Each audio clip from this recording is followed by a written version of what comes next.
இயேசு கிறிஸ்துவின் இனிதான நாமத்தில் இன்றைய ஆவிக்குரிய சிந்தனைக்கு உங்களை அன்புடன் வரவேற்கின்றோம்.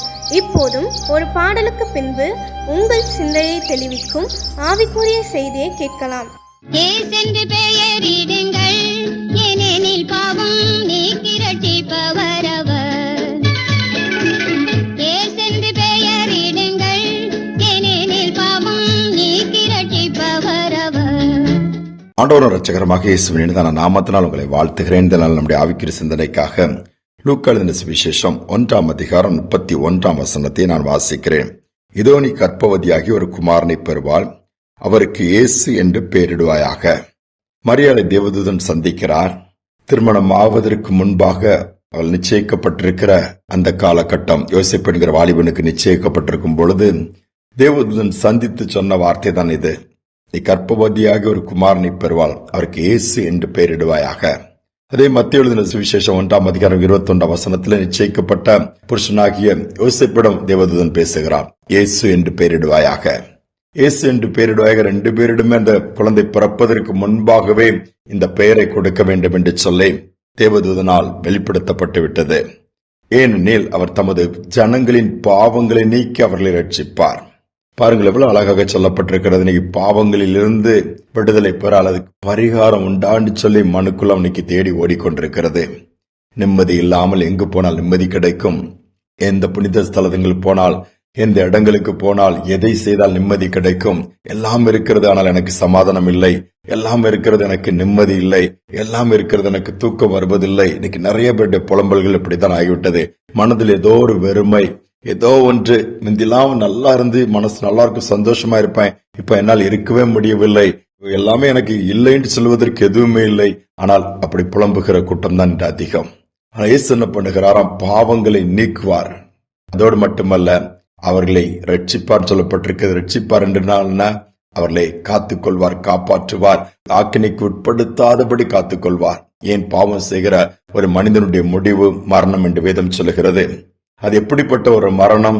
சரீர பிரகாரம் மரணத்தை தாண்டி ஒரு நித்திய மரணம், அதாவது 2ஆம் மரணம் என்று வேதம் சொல்லுகிறது. அக்கினி கடலில் நரகத்திற்கு போக வேண்டிய ஒரு நிலைமைக்கு கொண்டு போய்விடும்.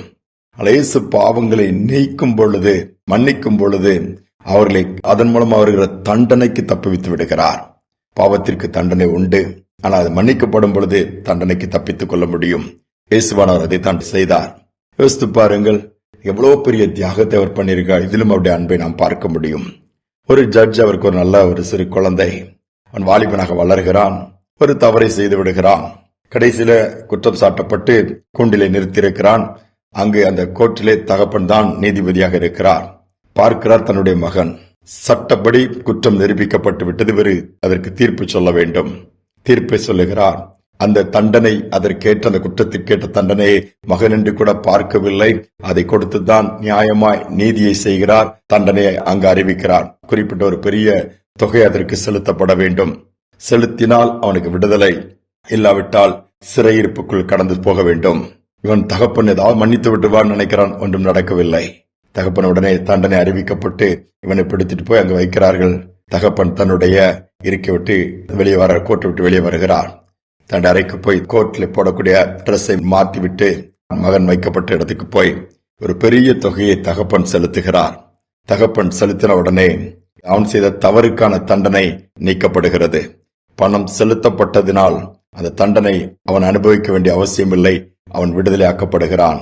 அந்த சிறையிருப்புக்குள் செல்வதிலிருந்தவன் தடுக்கப்படுகிறான், காப்பாற்றப்படுகிறான். இதே போல்தான் இயேசுவும். வேதம் என்ன சொல்லுகிறது? பாவம் செய்தால் அதற்கு தண்டனை உண்டு. ஆனால் அந்த பாவத்தின் தண்டனையை தாம் ஏற்றுக்கொண்டார்.